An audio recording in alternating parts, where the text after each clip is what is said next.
Halos araw-araw ay nagchat-chat kami. Walang nag-try na mag-video call. Hindi ko magawa dahil natatakot akong baka hindi niya sagutin pag video call na. Marami na kaming napagkwentuhan. Karamihan, puro nakakatawa at nakakahiyang nangyari sa aming buhay. Subalit walang nagsimulang mag-open up ng pinakamagandang topic ng buhay ang tungkol sa pag-ibig. Hindi ko alam kung may asawa na ba siya o kahit girlfriend man lamang. Hindi rin ako magkaroon ng lakas ng loob na magtanong. Hanga isang araw na nagchat-chat kami ay nagtanong siya kung nasaan ako sa mga oras na yon. Ang sabi ko ay nasa office pa ako. Sunod niyang tanong ay kung saan banda yun? Sagot ko naman ay sa Las Pinas. Nasa Makati daw siya at pwede niya daw ako sunduin para magkita naman kami ng personal at ilibre ko daw siya. Wow, agad-agad, hindi ko man lang napaghandaan. Hindi pa naman mapang-akit ang suot ko. Kahit libre ko pa siya kahit saan niya gusto kumain. Excited ako na makita na siya ng personal. Magbebeso ba kami? Pag nangyari yun, maamoy ko siya. Habang hibang ako sa kaisip ng senaryo na mangyayari, pag nagkita kami at nag-chat siya na nasa labas na daw siya at sinabi ang kulay ng sasakyan niya at may driver daw na gwapo. Dali-dali akong nag-toothbrush at nag-lipstick. Bahala na kung ano itsura ko. Hindi man ako marunong mag-makeup kaya no use na magpaganda pa. Pagsakay ko sa kotse niya ay namangha ako ng sobra. Gwapo pa rin siya at ang ganda ng katawan niya. Parang behind the shirt ay mga abs. Hindi naman ako papatalo kung sa katawan din lang. Nagtetenis ako every other day para lang lumipas ang oras at pagdating sa bahay ay matulog na at uliting kinabukasan ng mga ginawa ko ngayon. Habang nagmamaneho siya ay pasulyap-sulyap ako sa kanya at nakita ko ang mga matang nakangiti nga pero may lungkot at pagkabalisa.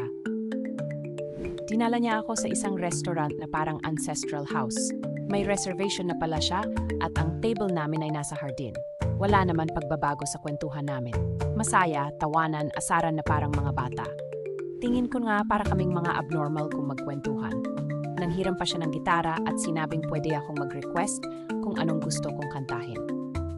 Nang magsimula na siyang tumugtog ng request kong Tumatakbo by Mojo Fly na hinanap niya sa YouTube ang chords, nasabi ko sa sarili kung hindi ko na siya crush, love ko na siya. Nang matapos akong kumanta, nagtanong siyang, ayaw mo ba tumandang nag-iisa?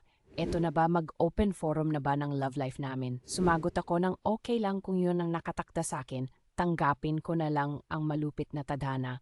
Tanggapin ko na lang kung ako'y sadyang hindi pinagpala. Tinigilan ko na ang drama, magpunas na lang ako ng luha. Natawa siya sa sagot ko dahil lyrics yun ng kanta. Pagkatapos naming kumain ay umorder siya ng tequila. Sa loob-loob ko bakit lahat ng trip ko ay trip niya din.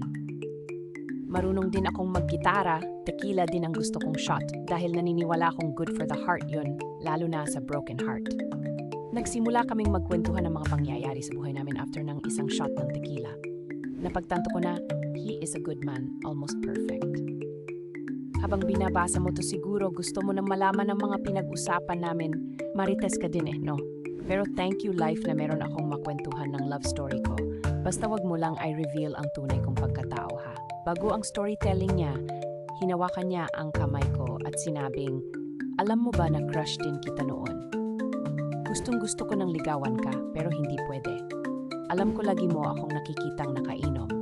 Hindi ko na alam kung sinusundan mo ako dahil kahit sa pansitan nakikita kita tapos makikita mo ako umiinom. Pareho tayong panggabi pero ang PE mo ay umaga.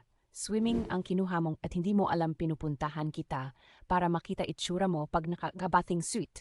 Akala mo ikaw lang nang i-stalk sa akin. Yun nga ako hindi halata. Ikaw obvious at alam pa ng mga kaibigan mo at mga barkada ko na crush mo ako. Sa mga sinabi niya parang bigla nag-init ang face ko. Sinabi ko na lang sa sarili ko na I can race back smoothly. Alam kong mabilis din siya mag-isip ng isasagot pag nagsalita ako, kaya minabuti ko na lang na manahimik at makinig. Pero tumahimik din siya at parang nangungusap ang mga mata kung anong masasabi ko sa mga ni-reveal niya.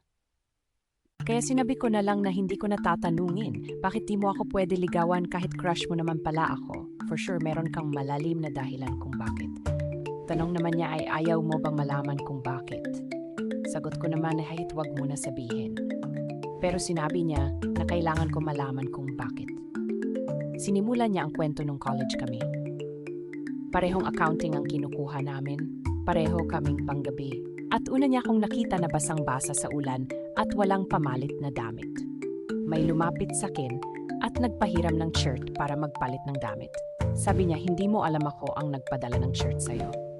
Nagulat ako sa siniwalat niya. Dahil yun din ang time na una ko siyang napansin na tahimik na nakaupo sa lobby ng school.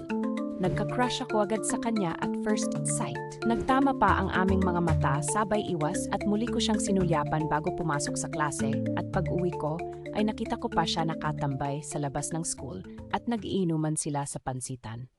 Buhat ng insidenteng basang-basa ako sa ulan, inalam na niya ang schedule ko kaya lagi nagkukrus ang aming landas. Hindi ko na din may tago na I'm crushing on him kaya sinabi ko sa mga kaibigan ko na crush ko si Kulot.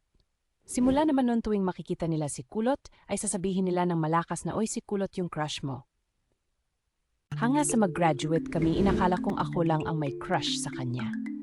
Kahit naririnig niyang crush ko siya, ay wala naman siyang ginagawang hakbang, kahit samantalahin man lang ang pagkakataong hindi na siya mahihirapang manligaw kung alam niyang gusto siya ng babae. Pagka-graduate namin ng accounting ay nagpatuloy siyang mag-aral para kumuha ng law sa Lasal. Coincidence lang ba kumuha din ako ng law sa UP? Pangarap ko kasing maging CPA, lawyer. At ito na ang kwento ng buhay niya at kung bakit hindi niya ako niligawan. Isulat ko sa'yo bukas at medyo gabi na.